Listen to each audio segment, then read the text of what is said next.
we present the stories of Sherlock Holmes.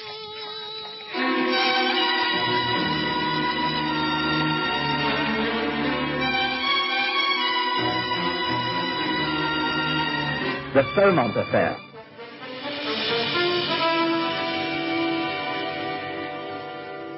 I'd heard of Lady Ada Fitzhugh, who in London, or for that matter all England, hadn't.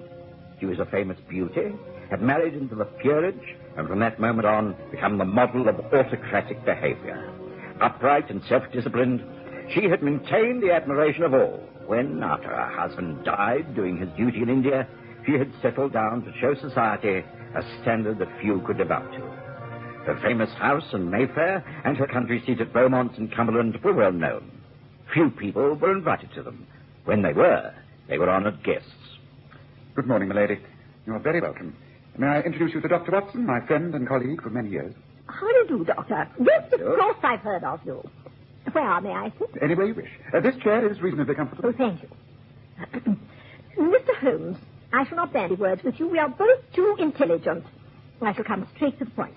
I need your advice, and I'm willing to pay for it. I'm willing to listen to anything you have to say. I have a niece, Mrs. Blanche Lee. You may have heard of her. She's often commented upon in the society magazines, photographed for her flawless beauty. She is indeed the original English rose. No artificial devices at all. Quite natural. I'm very fond of her, although I think she's made a dubious marriage. However, that's not the point. Of late, she has been behaving in a most strange way. I've noticed it several times at my home here in Mayfair and at Beaumont. It distresses me. I fear she will fall from grace and popularity. I want you to investigate the matter, and I shall pay you whatever you require. I am a criminal detective, milady. There seems nothing criminal to investigate in what you told me so far. You say your niece has been behaving strangely. May I ask in what manner? Well, she appears quite normal at most times. During the day, she's cheerful and full of vitality. But towards the evening, she wilts. She has yet to appear at dinner without lapsing into a form of a trance. I cannot insist that she's medically examined, and I doubt if that will give the answer. But I cannot describe it, Mr. Holmes. It's bewildering, as though someone is hypnotizing her, some sort of vessel possessing her. Interesting. But it seems to me a case more for my doctor friend than for myself. Well, perhaps. But I should value the opinions of both of you. Now, I'm holding a small house party at Beaumont this weekend, and Blanche will be present, though her husband has had to decline the invitation. Just a few selected guests. I should be happy if you and Dr. Watson would attend. An open check to your favorite charity will be the expression of my thanks. Well, Mr. Holmes?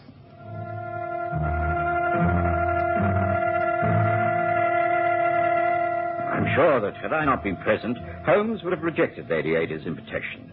As it was, the thin-lipped smile broadened. He had again read my mind and knew that I'd be delighted to go to Beaumont's. He accepted.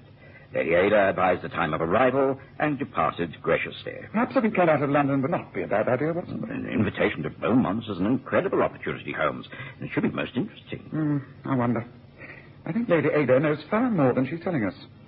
Mrs. Blanche Lee must be aware of these times when she's not herself. Why doesn't she discuss the matter more freely? Yes, it might, as you say, be very interesting.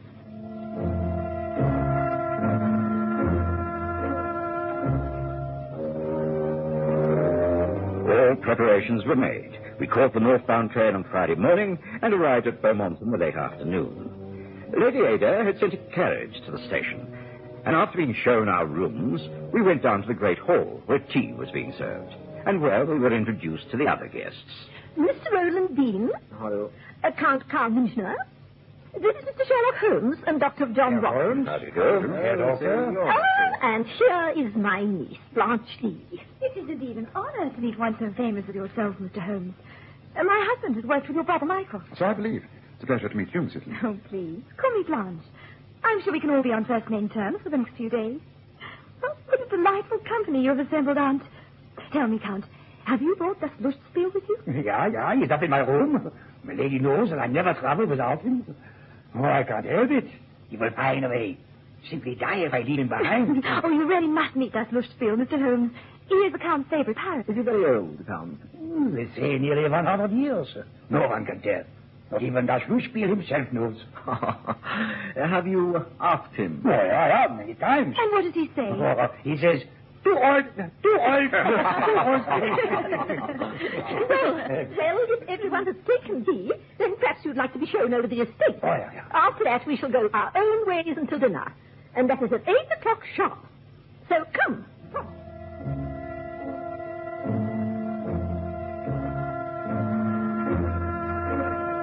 The Beaumont estate was breathtakingly lovely, and I enjoyed the hour's walk. I had no time to speak privately with Holmes, but I could see him eyeing Blanche Lee quite keenly. She was indeed the most beautiful woman, tall, slender, with black hair, and the bluest eyes I'd ever seen. She was aglow with health. And yet, when we sat down to dinner, a subtle change slowly came over her. From being beautiful, she grew to old and disagreeable.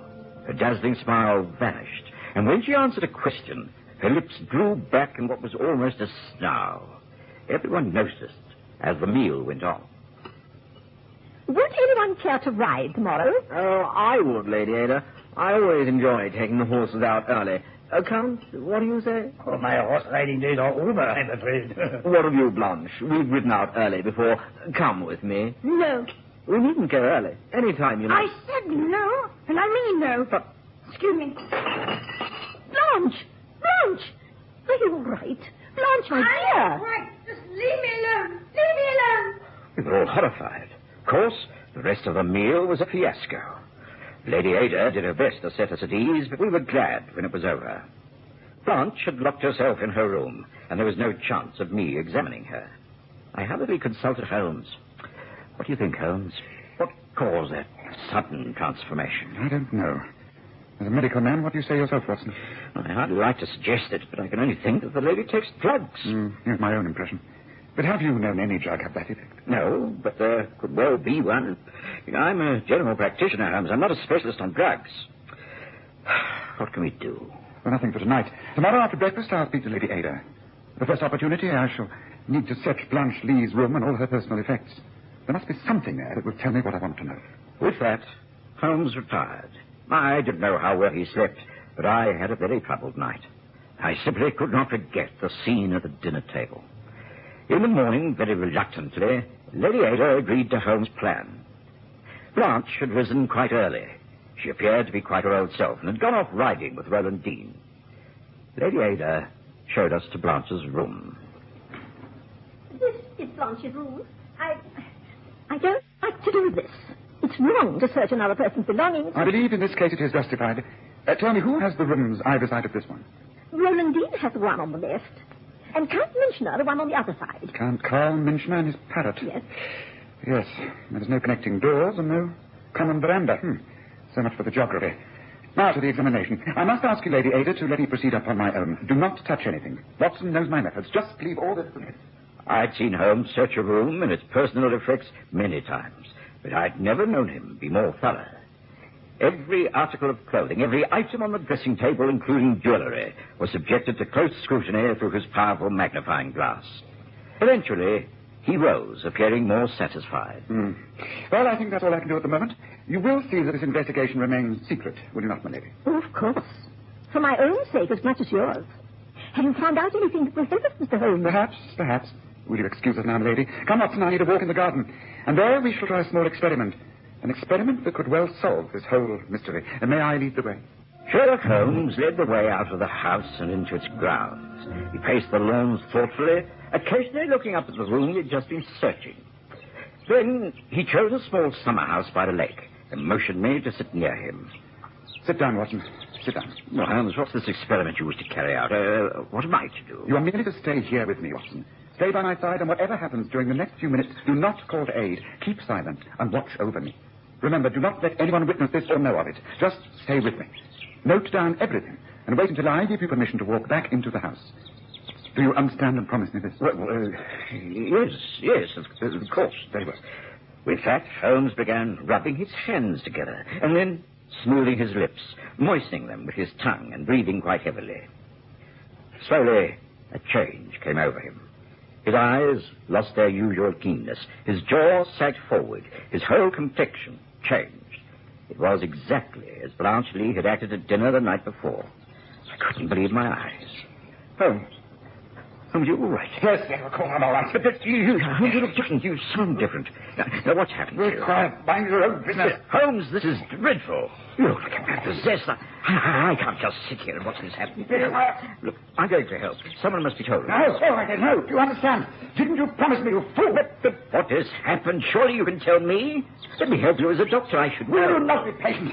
You don't hold your tongue and then go out onto the path. But don't call anyone. That is an order. You understand? An order. I stood at the entrance to the summer house, guarding over Holmes as he sat back on the seat, his hands clenching the ivy-covered woodwork, his mouth open, and eyes staring into space. Eventually, he relaxed and appeared to slumber. I stood looking out over the water, almost in despair. And then I felt a hand touch my shoulder. All right, Watson. Thank you very much. I think we can return to the house now. Oh, Holmes. Oh, thank goodness for that. You're yourself again. Whatever happened? I've never seen you like that. It scared me half to death. Not as much as I myself was scared, I do assure you. Whatever happened? What caused it all? And can you recall what happened? Oh, yes. But I cannot enlarge upon the matter at the moment, Watson. I shall be able to explain to you later. Meanwhile, it is sufficient that I have solved the mystery, and it only remains for me to set matters right here. I think I know a way of doing so. Come, back to the house.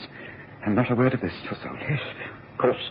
But, I've seldom been so bewildered, Holmes. You have been a great help. But I must ask you to do two more things. Very well. One is to get into the nearest village and send a telegram to the house addressed to me. Word it so that anyone seeing it will think it is from London, recalling us both urgently. With a little luck, we may be able to catch the night train home. Is that what you want? It is vitally necessary. I promise you we shall have this case solved in the next 24 hours. So it is a case. There is something criminal going on. I would say it as nasty a crime as any outside actual murder. But come, I wasted enough time. You go about your business, and I shall go about mine. We shall not meet until lunchtime. Good luck, Watson, and thank you again.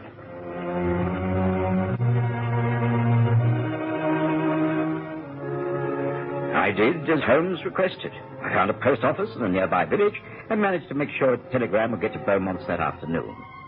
Then I found Count Karl Minchner. I found he was a great authority in all kinds of birds other than parrots, and so it was easy to get him to walk through the woods identifying bird calls. We returned to the house to find Lady Ada in a state of great concern and confusion. Count, my dear Count, I really don't know what to say to you. What's this, milady? What is the matter? It's your parrot. What? It is Das Lustspiel. What has happened to him? He is not hurt, injured? Oh, no, nothing is wrong with the bird. It's just oh, Blanche, my dear. What on earth is the matter? Why are you looking so distraught, Aunt? Count, what is wrong? We've had such a lovely morning. I hardly like to say this, but Das Lustspiel must have got out of the Count's room and somehow flown onto your balcony and entered your room, Blanche. He's made a terrible mess of things. Quite a lot of the brightly colored materials have been torn, and the dressing table is in complete disarray. Oh, please, you must come with me and see for yourselves and well, let's hope that there's nothing missing, jewelry or anything of importance. So come quickly. I have just nothing. Well, it's certainly a mess. But I don't think there's anything missing. There might be a few trinkets, a small comb, the parrot I polish my nails with, that sort of thing, but nothing of importance. Lustspiel, you are a very naughty boy. Very naughty, not so, yeah? Oh, really? There's nothing to make a fuss about. Don't scold him. But what I say is, the mystery, how did he get in here? Oh, Liebchen, you are too old to fly into the tricks, you know. Come. I always thought the Count was too eccentric for words. Perhaps your aunt will put a stop to him bringing such pets down here after this. Hope so. But no harm done after all.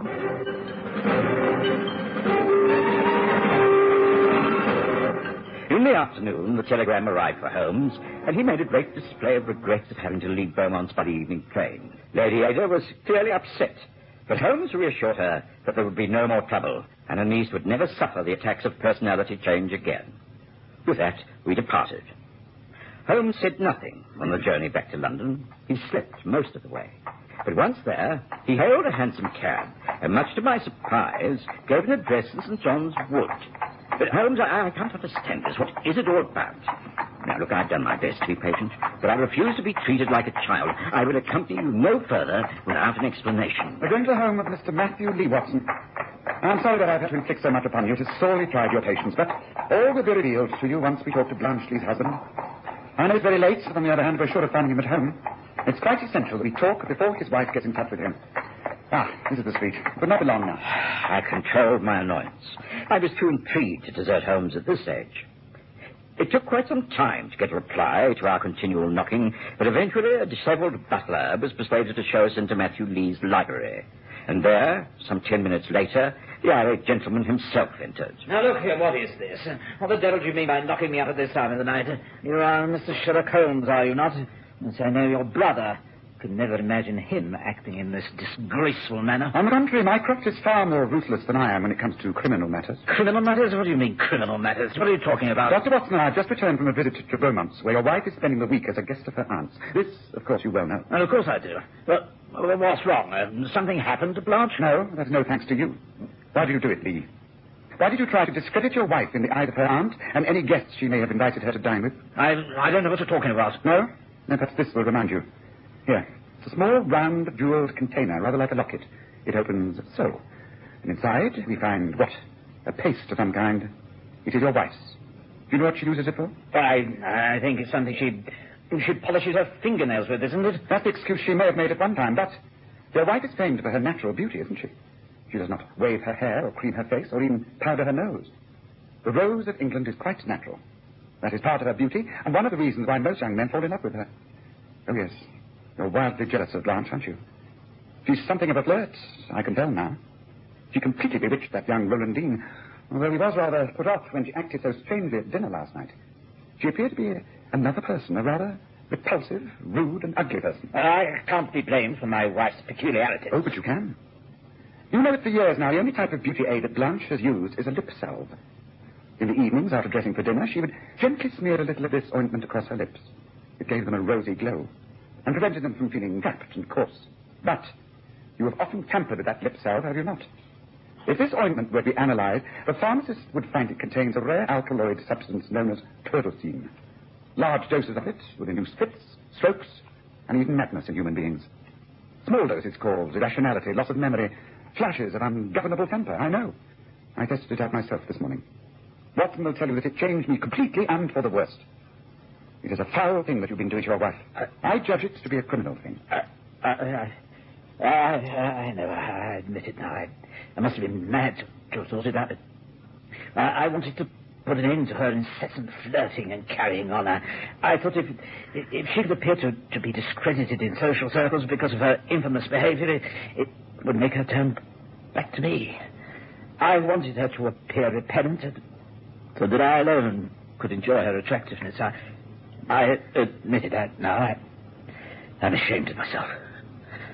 So what are you going to do, Mr. Holmes? Leave you and trust you to throw that container into the Thames. I think that is all. It's been a wretched story, and you are a wretched man. Come, Watson, time we went home.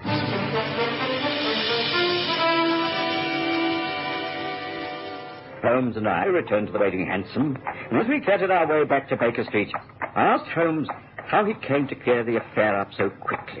I noticed Blanche's lips when she came in to dinner. They're the only part of her that was different. Of course, once she drank some wine, the poison entered her throat. She had no other beauty preparation on her dressing table but that small container. After I'd proved it by taking some of the stuff myself, I left that parrot out of the count's room and took it into Blanche's. I stole a few trifles to make it look as though the bird had been a thief. An unsavory case, Watson. With only one unsolved difficulty. How do I prove to Lady Ada that I've been responsible for saving her niece and can claim that open check without letting the cat out of the bag?